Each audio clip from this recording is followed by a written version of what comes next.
Supplements, they can be a true minefield when it comes to your health. So much so that you end up getting overwhelmed of what supplements you should take, when you should take them. Then you start taking them, you start making mistakes with them, and you end up just wasting your money. Well, here are 10 mistakes that I see people make when taking supplements in order to improve their health. Number one is that they're just taking their supplements at the wrong time. Now, most people, including myself, I like to take the bulk of my supplements in the morning. I take them there, they're done for the rest of the day. I don't have to worry about whether I have or haven't taken them. They're there, they're taken. But some supplements like magnesium is good to take in the evening, specifically magnesium glycinate. And the reason being is that that will help you in your body recover more when you sleep, get into a deeper level of sleep, a more restorative level of sleep, and allow you to get the benefit from that more. There's things like vitamin D. There's studies that show that taking that in the evening can be more beneficial. Another thing like calcium, try not to take that too close to when you're eating food because it could neutralize your stomach acid. Now, overall, we just want to not get too obsessed with this stuff. I just personally, with clients, just like to try as much as I can to split it into morning supplements and evening supplements. The evening being the vitamin D and magnesium specifically, trying to get the rest of the stuff in the morning. The second mistake I see people make is that they are just taking too many supplements at once. Not only is this a choking hazard, just taking all these supplements, and they end up taking with meals. If that's how you want to take your supplements, it will help you get that food down, get those supplements down. But what I say when people take too many supplements, now in the functional medicine world, it has become known that a lot of people get high levels of commission for supplements. And I see so many people that are just salespeople for supplement companies. Now, when you are taking 10, 20 supplements at a time and you're chucking them all in at once, how do we know what is working? Now, what I like to do with clients is build up their supplements. Try and rely on the minimum amount of supplements we can just to see that lifestyle, nutrition, and other stress management techniques are actually working to help their bodies. Some more extreme cases, yeah, we might have to put five, six, seven supplements in. But the highest amount I try as much as I can, apart from certain foundational levels of supplements, but I try to limit it at a maximum of four supplements at any one time to see what is working and then potentially add something else on or take something away. And I also want to know that we are supporting the foundations of the body in order to start working for itself. Now, number three is that you think you don't need to take supplements and you can just get it from the diet. Now, I've spoken to many, many people over the years that have said to me that, Ollie, I don't want to take supplements. I don't want to be rattling. I don't want to spend loads of money on supplements. Well, unfortunately, the quality of the soil that our food is grown in is not quite as good as it used to be. There's not as much quality nutrients in the food that we're getting as it used to be. Now, not only that, what we want to do when it comes to getting the right levels of fiber, the right variation of nutrients, people say, oh, I can't even get my five a day, five servings of vegetables a day. Well, actually, we want more than that. We want more variation than that. So if you don't want to get supplements in your nutrition protocol, then you're going to have to get so much vegetables in there, so much variation in food, which is going to take a lot of time. Supplements can help you. They can support you. They can allow you to build on your nutrition. And they are used as a benefit. It's not a negative to be taking them. And we want to know exactly why we're taking them. And that's where we move on to number four, is that we go the opposite end of the route. And it's that people think that you don't need to work on your diet. You can simply take supplements. But that is not the case. We need to work on our diet as well. I see so many people having low levels of protein, low levels of animal protein, high levels of alcohol, high levels of processed food, low nutrient foods, that they think, oh, I can take these supplements, and they get 10, 15, 20 supplements, ended up spending £200 a month on supplements. And they end up that they're not getting the results because those foundations, when it comes to health, are not in play. They're sleeping at all hours of the day. They're going to sleep late, early, waking up late, waking up early. Their body clock is all over the show. They're not getting good blood glucose management through the day. We need to work on the big picture. Supplements are a tool. Your diet is a tool. Lifestyle methods are a tool. But we have to piece those pieces of the puzzle and put them in the right place. That's when number five comes in, is that poor quality supplements. just because something says it's magnesium doesn't mean it's going to be high quality magnesium. And I see this a lot, usually in supermarkets, that people go and you get their own brand products and they have low quality ingredients. And you might as well literally be just chucking your money down the drain. They're cheap for a reason, a lot of the times. Does that mean we need to get the really expensive ones? Not necessarily. But when we have low quality ingredients, sometimes the fillers in them can actually be doing more harm than good. Not only that, we then end up getting certain types of things like we might get folic acid being put in there, which we want to take a better form of that. Most people, in fact, like half the population, I say most people, half the population can't absorb folic acid as folic acid and will actually cause deficiencies in folic acid, as crazy as that sounds. But we can't take this one folic acid and make it into an active form. So we have to get it from our diet rather than supplementation.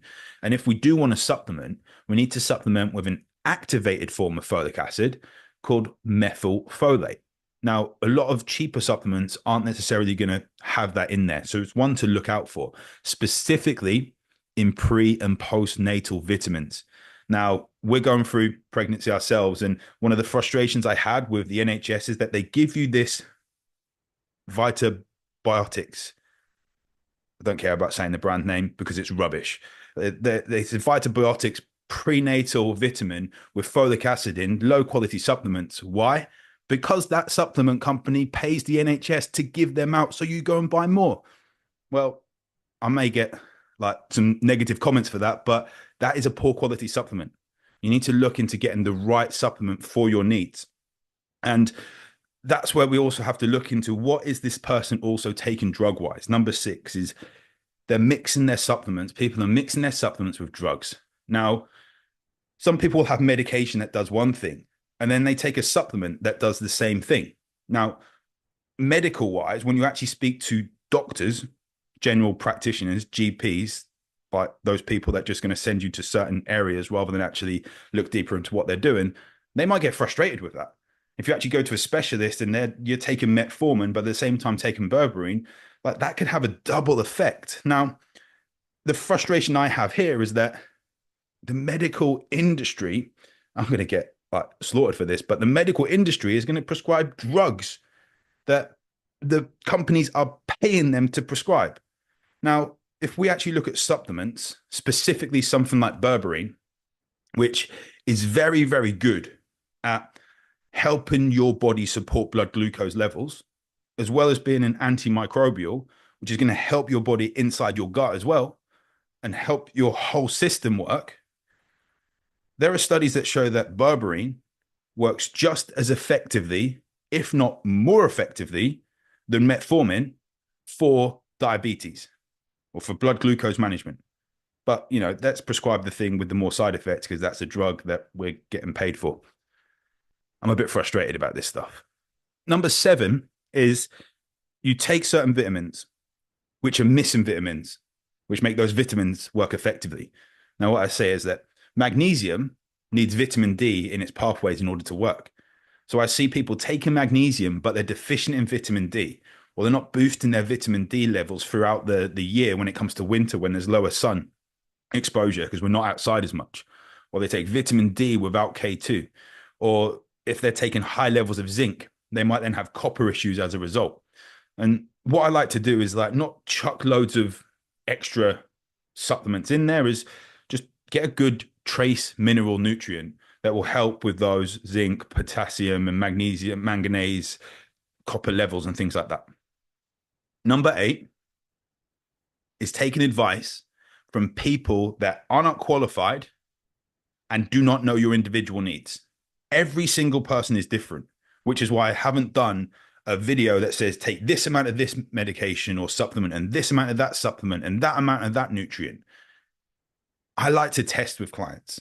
I like to see where their body is at when we start. Not everyone has the funding in order to test their nutrient levels, but if we can look at nutrient deficiency tests, it is powerful to tell us exactly what supplements we need to take. Otherwise, what I do with clients is I look at a brain screening and gut screening, which gives us ideas when we then link that with their nutrient diaries, their food diaries, and their symptoms to actually say, okay, you might be deficient in this. We might need to support your body with this. We might need to add this to your diet, add this to your supplement protocol. And that is going to help people so much rather than someone that is down in the gym saying, oh, you need to take selenium. Your thyroid's got issues. You need to go and just take your magnesium. Magnesium is perfect for every single thing. And it's not the case. I've seen someone, very, very rare, take magnesium and it's impacted their sleep negatively. That's only one case, like in being in this industry for since 2006, but it can happen. Number 9, not taking enough doses. Now, not taking enough doses, that was really bad English. Not taking high enough doses because they're trying to save money. There might be a recommended dose of 3 supplements a day, three tablets a day, but it's an expensive supplement. So you take 1 tablet a day so you can have it last 3 times as long. But that dose that maybe it's the recommended amount or your primary care physician, your functional medicine doctor, your nutritional therapist, whatever it is, whoever you're speaking to has told you to take a higher amount, that is for a specific reason. And if you want to get the most out of these supplements, so for example, there's a supplement called Neuroflam by Apex Energetics. Really, really good for helping support brain function. And I've had clients with really severe brain fog, whether it's that they've had some viral infection that was quite big recently, and then had something to stop that viral infection, which has caused more issues recently. But we've used Neuroflam, along with help and everything else, at 9 tablets a day. Now, the recommended dose is 1 or 2. Now, we've put it at 9 tablets a day, which is expensive because 1 tub is about 35, 40 pounds, but it lasts 10 days. But doing that for a month, along with support and everything else, then going on to a maintenance dose, really helped longer term, really helped get their brain functioning right. But we had to go super, super high with those antioxidants in order to get their body functioning effectively. If we'd have gone at 1, 2 a day, we would not have got the results. And they'd have been taking that supplement for a year and not necessarily seeing the results, which would have been more expensive long term. Number 10, which probably people get the most frustrated about, is that the mistake they make with supplements is that they're not supplementing with the right ones because they're vegan and they're not getting the right levels of nutrients from their food. So they need higher levels of supplementation, specifically things like vitamin B12, vitamin D3, omega, iron levels, zinc, iodine, calcium. Like, if someone comes to me and they're vegan, I really, really have to look at doing a nutrient deficiency test. If they haven't got the budget to do that, then it would be a waste of money, me working with them. And it's not to say I can't help them, but we have to look specifically deeper in. If not, why spend money on these supplements? My goal is to help you with your health. And I have to believe in the methods that I'm working with. And if someone comes to me and they're vegan and I don't feel that I can help them because of their dietary choices, I have to be a professional and tell them that. So let's look at these mistakes. Timing the supplements wrong. Taking too many supplements at once. Thinking you don't need to take supplements, you can get it from your diet. Thinking you don't need to work on your diet, you can just take supplements. Poor quality supplements. Then we mix supplements with drugs. Then missing vitamins that make things work more effectively. Taking advice from someone that isn't qualified and doesn't know your individual needs. Not taking high enough doses because you're trying to save money, and not looking deeper into your supplementation enough when you're vegan. Now, if you need support with this and you want to work on a personalized protocol in order to help your body over a minimum of 3 months, then drop me a message. Let's chat further and let's get your health where you deserve it to be. Because honestly, I feel that everyone deserves to have a good foundation of health in a sustainable manner so they can feel great in their life.